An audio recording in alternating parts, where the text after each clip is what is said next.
Ooh, what's up, Internet? Today, we're going to look at a pickup of a collection that is in this bag. PS1 and PS2 games. I paid $275. And the interesting thing about this is most of these came from my normal thrift store years and years ago. So we'll get to actually explore some of the prices that we used to have, and it might spark an interesting conversation about how bad things have gotten. Let's go.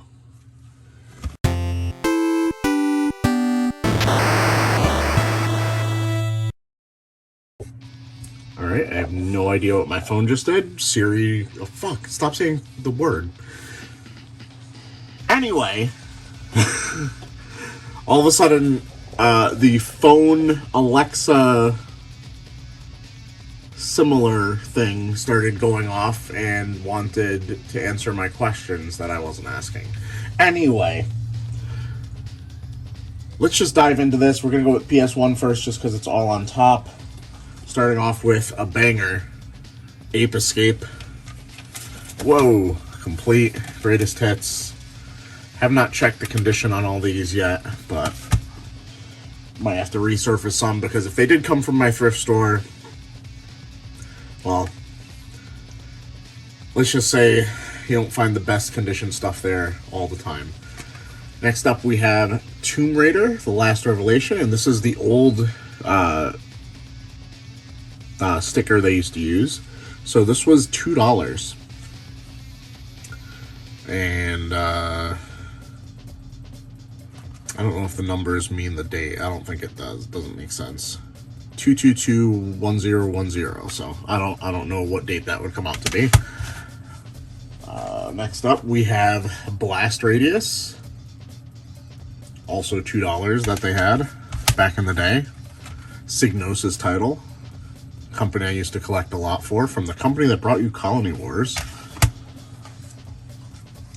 Vigilante 8, Second Offense. Vigilante 8. Red Asphalt, Racing with a Vengeance. Destruction Derby Raw.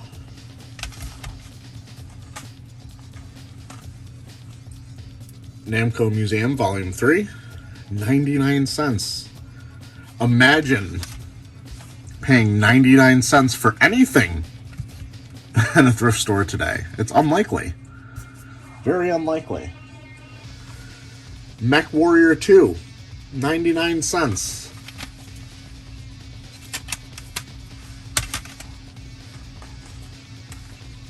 Digimon Rumble Arena, 99 cents. Tekken 2. The Lost World Jurassic Park with the lenticular cover, which I can never really see if shows up on video. It looks really cool in real life, but on video I don't know if it transfers. 95 cents. Oh, discount. Mortal Kombat Trilogy. Unfortunately, greatest hits. Usual way you find that game. Crash Team Racing.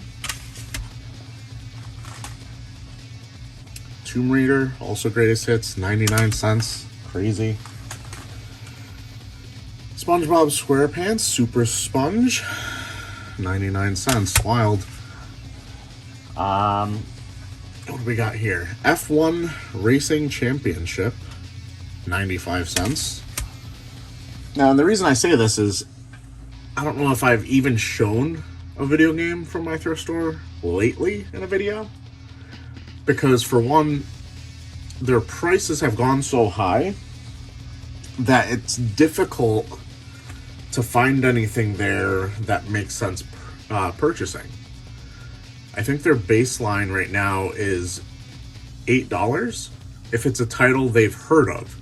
So even like garbage titles, or garbage titles in terms of, you know, value, like Assassin's Creed, like those games are very similar to sports games in that once you're out of the year it came out, it's not worth anything really. and they still want $8. So even you basically need to wait until their prices go 75% off, and even then it's like, is this even worth it? Eternalize, random RPG on the system, $3. Interesting artwork on the back. Let me know if you know anything about Eternalize. I've had it multiple times, but never end up keeping it. Croc, Legend of the Gobos.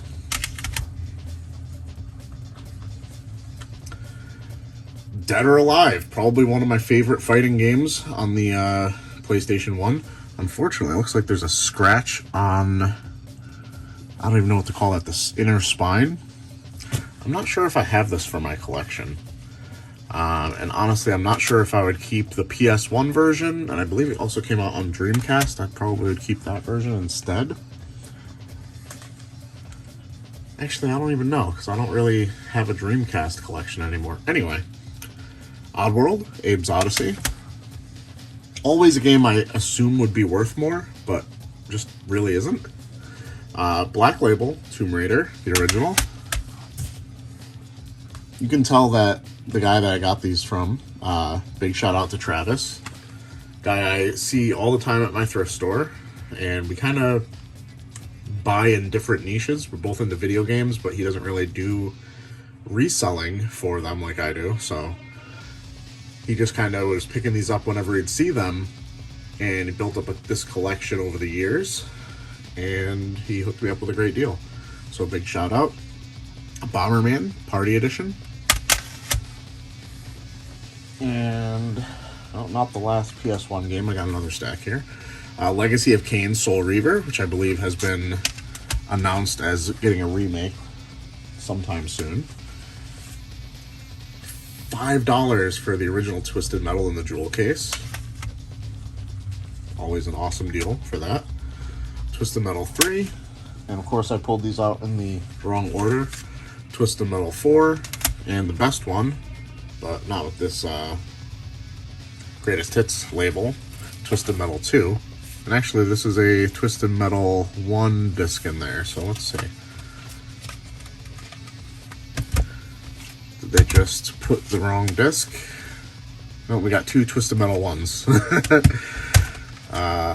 Twisted Metal 4 is in there. Twisted Metal 3. So no Twisted Metal 2. We have two Twisted Metal 1s, which I'm not complaining about, but just funny to see.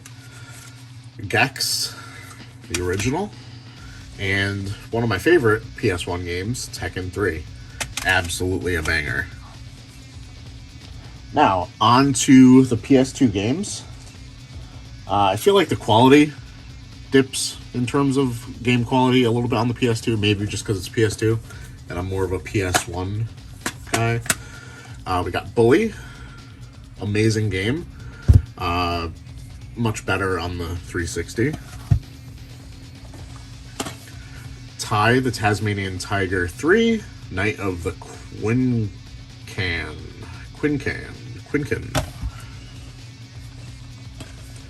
Batman, The Rise of Sin Tzu, $4. Like, this was more the prices I'm used to seeing, because I don't really remember getting a lot of PS1 games at the thrift store back in the day.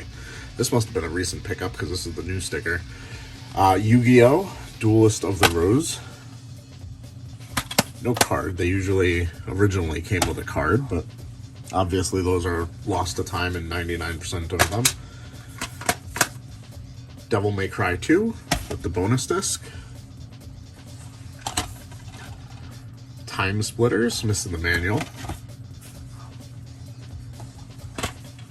Ultimate Spider-Man. Honestly, something I might end up keeping for my collection. This game used to be one that you would see at your local video game stores constantly for like around $10.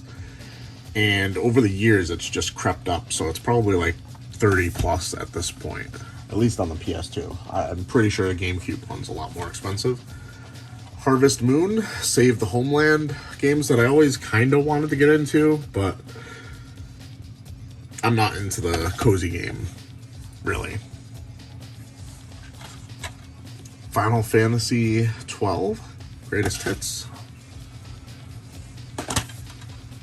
Star Wars Battlefront 2. Spyro, Enter the Dragonfly. Honestly, might be the first time I've seen this game with the manual. For some reason, this game always is missing the manual. Taito Legends. This was 99 cents for them. Spider-Man 2. Complete. And onto the last stack. Oh, here's a PS1 game that was hiding under everything. Street Racer. Might have to try this out. I feel like I've played this before. Basically a kart racer. You can play up to 8 players. Wild. At the daisy chain. Well, no. The PS1 worked differently. You could just put 2 different multi-taps in, I guess. Sly 3, Honor Among Thieves.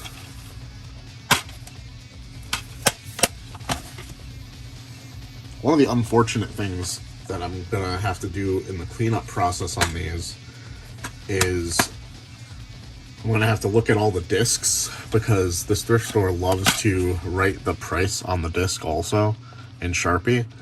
And if you get the game and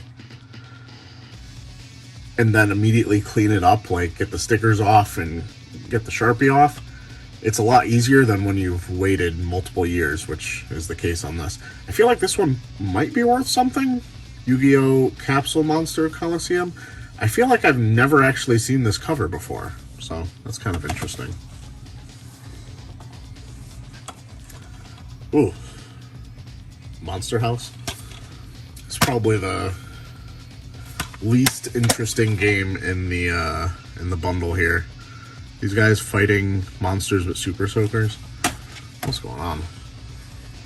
In the last 2 games, we got Sly 2, Band of Thieves, and the most expensive game in there, I imagine, at least. I was so wrong. Let me know in the comments below what the actual most expensive game in this stack was. It was a lot better than I thought. Ape Escape 2. Unfortunately, missing the manual. So, let me know what you've gotten at your thrift store lately. Actually, I don't even know why I'm asking that, because I didn't get this at the thrift store. Technically, I got it at the thrift store, but it was from a thrift store goer. So, paid $275 for this. Let me know what the most interesting game in here is. For me, probably the ones I'm most interested in is Ultimate Spider-Man and Eternalize. Eternalize mostly because I've never heard anybody talk about it. Even dedicated RPG channels, which I follow quite a few, I've never heard anybody mention Eternalize. So, kind of interested to check that out and see what it's about. But Ultimate Spider-Man, probably the only game that I could think that is likely to stay in my collection. Anyway, I'll be seeing you.